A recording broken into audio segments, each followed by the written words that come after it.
Assalamualaikum warahmatullahi wabarakatuh. Kembali lagi bersama saya Rio Chandra dari GNID. Pada video kali ini izinkan saya eh, memaparkan atau menjelaskan pendapat pribadi saya mengenai bagaimana cara memilih prosesor. Nah, video ini saya tujukan kepada teman-teman yang masih pemula ataupun seperti saya yang akan mulai rakit PC, sehingga teman-teman itu memiliki gambaran mengenai prosesor apa yang akan digunakan. Jadi sesuai dengan PC yang akan dirakit untuk apa, jadi teman-teman memiliki gambarannya. Nah, seperti yang teman-teman ketahui bahwa ada dua produsen utama yang menyediakan prosesor untuk rakit PC. Yang pertama adalah dari Sibiru dengan prosesornya yang terbaru dinamakan Intel Core Ultra, di mana di Intel Core Ultra ini terdapat T-Core dan E-Core yang ditujukan atau utamanya ditujukan untuk kreator menurut klaim dari Intel. Dan yang kedua ada dari Chimera, yaitu AMD Ryzen 9000 series, di mana AMD Ryzen 9000 series ini mengutamakan prosesor yang terdapat embed-embed X3D, di mana X3D ini memiliki 3D V-Cache yang dinilai lebih cepat atau lebih optimal dalam digunakan dalam game-game seperti itu. Nah, secara umum ini merupakan tabel mengenai AMD Ryzen dan Intel Core Ultra yang terbaru. Di sini kita masuk saja atau kita contohnya kita lihat saja yang paling bawah dari harga yang low lah dari masing-masing brand ini. Yang pertama yang dari Ryzen itu ada AMD Ryzen 5 9600X, dan yang Intel Core ada Intel Core Ultra 5245K. Nah, di sini untuk core-nya dari Ryzen itu ada 6 core dan 12 thread, kemudian untuk Core Ultra ada 14 core dan 14 thread. Untuk base frekuensinya untuk AMD Ryzen itu 3,9, kemudian Intel Core itu ada 4,2 untuk P-nya, dan untuk E-core-nya 3,6, sedangkan untuk bus-nya 5,4 GHz dan 5,2 GHz. Jadi di bus clock-nya untuk Ryzen dan Intel yang sama-sama tingkatannya itu lebih banyak yang Ryzen. Kemudian untuk L3 cache-nya, nah untuk L3 cache-nya yang kita bandingkan antara Ryzen 5 9600X dan 5245K, di sini L3-nya 32 MB, kemudian ini 26 MB, sedikit lebih banyak di Ryzen. Dan default TDP-nya ditunjukkan bahwa Ryzen itu 65 watt dan Intel Core 125 watt. Nah, ini berarti hampir 2 kali lipatnya untuk default-nya atau idle-nya. Dayanya berarti untuk kedua prosesor ini sudah jelas mana yang membutuhkan daya yang lebih tinggi. Kemudian max power-nya untuk Ryzen itu 142 dan untuk Intel Core Ultra 159. Itu secara tabel ini. Berdasarkan tabel ini, teman-teman memilih yang mana? Apakah si biru, si Intel, atau Ryzen si merah? Nah, menurut pendapat saya pribadi, ada dua hal yang saya pertimbangkan dalam memilih prosesor.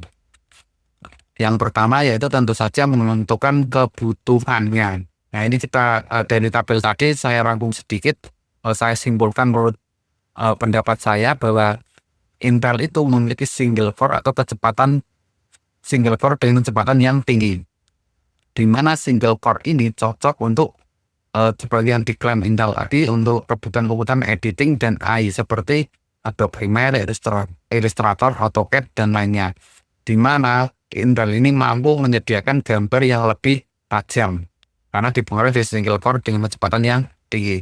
Sedangkan Ryzen ini diunggulkan memiliki multi core yang banyak 32 thread seperti itu tadi, 24 thread. Nah, Ryzen ini adalah cocok untuk software-software yang membutuhkan pemrosesan data yang banyak yang bisa dibagi-bagi, seperti pada software Blender ataupun pada rendering ataupun game-game yang sudah support multi-core. Jadi kecepatannya bisa maksimal atau optimum dalam menyelesaikan suatu pemrosesan. Kemudian di sini disampaikan Intel itu lebih dingin daripada Ryzen. Nah, ini klaim dulu ya. Tapi untuk yang sekarang antara Intel dan Ryzen itu hampir sama. Perbedaannya hanya yang Ryzen itu kalau dulu dianggap sedikit lebih hemat, terutama ini Ryzen 7000 series ya. Tetapi untuk Ryzen yang 9000 series antara Ryzen dan Intel menurut saya ini tidak ada perbedaan ya, masih standar seperti itu. Dan untuk berikutnya adalah iGPU, itu merupakan GPU yang ada di prosesor. Untuk Intel itu masih kurang atau masih di bawah dari Ryzen. Dan Ryzen itu iGPU-nya lebih baik. Untuk daya, Intel itu cenderung dayanya yang lebih tinggi, sedangkan Ryzen menggunakan cenderung daya yang lebih rendah.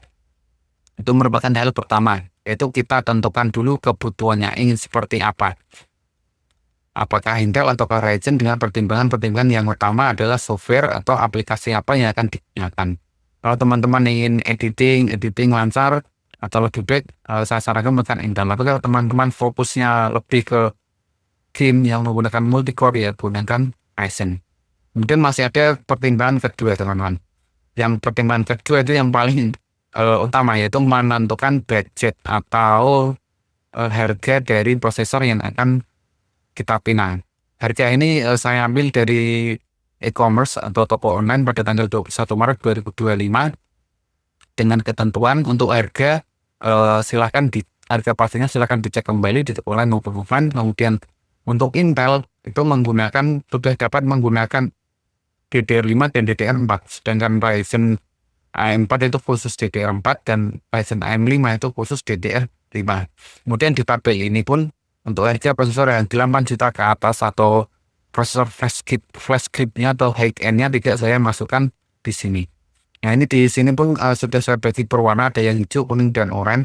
Hijau ini kebanyakan untuk rakitan yang low atau di bawah. Kemudian yang kuning ini biasanya digunakan untuk rakitan yang menengah, dan oranye 8 juta sampai 11-12 juta itu yang rakitan high-end, seperti itu.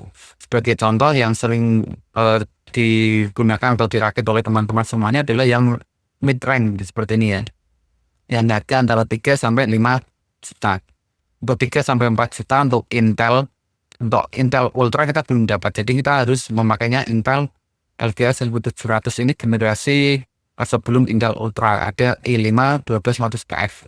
Sedangkan untuk Ryzen, nah untuk 3 sampai 4 juta kita sudah bisa memilih apakah menggunakan Ryzen seri AM4 5000 series ataukah pakai yang terbaru, yaitu seri Ryzen 5 7000 dan 8000 series. Nah, kenapa kok Ryzen banyak peminatnya di beberapa tahun terakhir? Karena Ryzen tersebut memiliki harga yang cenderung sedikit lebih di bawahnya Intel seperti ini. Jadi untuk prosesor terbarunya di harga 3 sampai 4 juta kita belum mendapatkan prosesor dari Intel, tapi sudah mendapatkan prosesor yang terbaru dari AM5, walaupun bukan yang paling terbaru tetapi sudah menggunakan soket yang paling baru. Apa maksudnya? Karena 7000, 8000 dan 9000 itu menggunakan soket yang sama AM5. Jadi teman-teman ketika membeli motherboard untuk prosesor yang 7000 series, mungkin pertama kita pasang R5 7600 series, kemudian bisa kita upgrade sampai 9000 series. Jadi satu motherboard bisa digunakan sementara ini 3 generasi. Sedangkan untuk Intel 1700 ke Intel Ultra itu sudah beda. Untuk Ultra kalau tidak salah menggunakan soket 1855, sehingga jika teman-teman dari Intel i5 12600KF ingin naik ke Intel atau upgrade ke Intel Ultra 5, itu teman-teman harus ganti motherboard seperti itu ya teman-teman.